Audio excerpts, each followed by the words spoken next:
must realize it's my busy time. Everybody wants to escape in the good weather.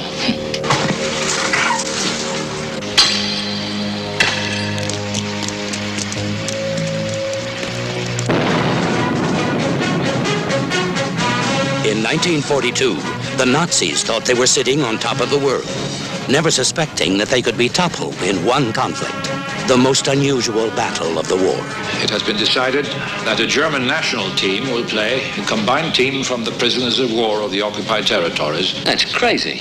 Okay, I'm ready to sign up. Sign up, Hank. And you ought to be exhibited in Paris like performing fleas. What about me? Get out. A stacked game.